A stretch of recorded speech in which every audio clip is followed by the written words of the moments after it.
அனைவருக்கும் அன்பான வணக்கங்கள். 4/5/2025 அக்னி நட்சத்திரம் ஆரம்பம். 28/5/2025 வரைக்கும் அக்னி நட்சத்திரம் இருக்கு. இந்த 3 இடத்துல இந்த பொருளை வைங்க. உங்க வாழ்க்கையிலையும் சந்தோஷம் உண்டாகும், உங்க ஆரோக்கியத்திலையும் குறைபாடு ஏற்படாம இருக்கும். அக்னி நட்சத்திரம் அப்படின்னு உடனே ரொம்ப பயப்படுவாங்க எல்லாருமே. அதுவும் வயதானவர்கள் வீட்டில் இருந்தால், அது மாதிரி குழந்தைகள் வீட்டில் இருந்தால் அவங்களுக்குலாம் தோல் சம்பந்தமான பிரச்சனைகள் வரும். அடிக்கடி பார்த்திங்கன்னா வயிறு சம்பந்தமான பிரச்சனைகள் வரும். இதெல்லாம் உங்களுக்கு இல்லாமல் இருக்கணும் அப்படின்னா இந்த ஒரு சூட்சம பரிகாரத்தை செய்யுங்க.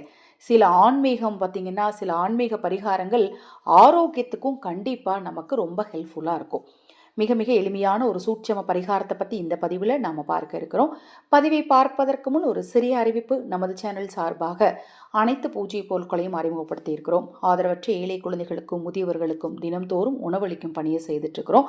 அதில் நீங்கள் உங்கள் பங்களிப்பை செலுத்த விரும்பினாலும், பூஜை பொருட்கள் வாங்க விரும்பினாலும், உங்கள் தனிப்பட்ட பிரச்சனைகளுக்கு பிரத்யேகமாக பரிகாரங்கள் செய்து கொள்ள விரும்பினாலும் 9344692042 இந்த வாட்ஸ்அப் எண்ணுக்கு தொடர்பு கொள்ளுங்க. அதை பற்றிய தெளிவான விளக்கம் கொடுக்குறேன்.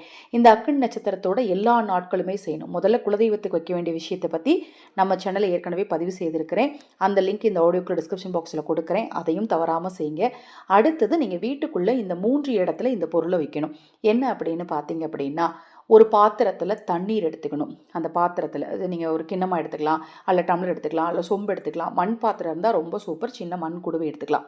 அதில் முதல்ல நிறைய தண்ணி ஊற்றிட்டு வெட்டி வேர் கொஞ்சம் அதில் போடணும். வெட்டி வேர் பார்த்தீங்கன்னா குளிர்ச்சியை கொடுக்கக்கூடிய ஒரு பொருள். அதே நேரத்தில் சூரியனால் ஏற்படக்கூடிய பிரச்சனைகளை தவிர்க்கக்கூடிய ஒரு பொருள்.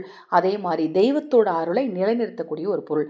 வெட்டி வேரை அதில் போட்டு அது கூடவே சிறிதளவு படிகாரம் அப்படின்னு சொல்லுவாங்க இல்லையா, படிகாரக்கல், அது ஒரு துண்டு போடணும். படிகாரக்கல்லை நீங்கள் எல்லா நாட்களுமே அதை தண்ணிக்குள்ளேருந்து எடுத்துகிட்டு அதே படிகாரக்கல்லை திருப்பி பயன்படுத்திக்கலாம். ஆனால் வெட்டி வேரை மட்டும் தினம்தோறும் நீங்கள் அப்புறப்படுத்திடணும். எந்த 3 இடத்துல வைக்கணும் அப்படின்னு பார்த்தீங்கன்னா, 1 பூஜை அறை, 2 வரவேற்பறை, 3 சமையலறை.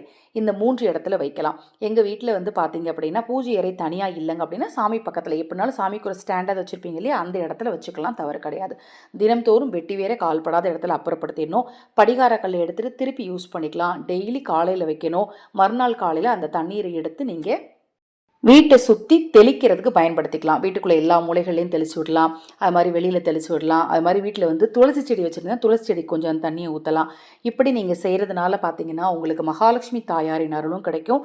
மறுபடியும் சொல்கிறேன், தண்ணீரை இது மாதிரி தெளித்து விட்டுருங்க. வெட்டி வேற அப்புறப்படுத்திடுங்க. படிகாரக்கல்ல கடைசி நாள் உங்கள் தலையை சுற்றி தூக்கி தூர போட்டுருங்க. அதாவது 28/5 அன்று இரவு தூர போட்டுருங்க, அல்லது 29/5 காலை நீங்கள் தூர போட்டுருங்க.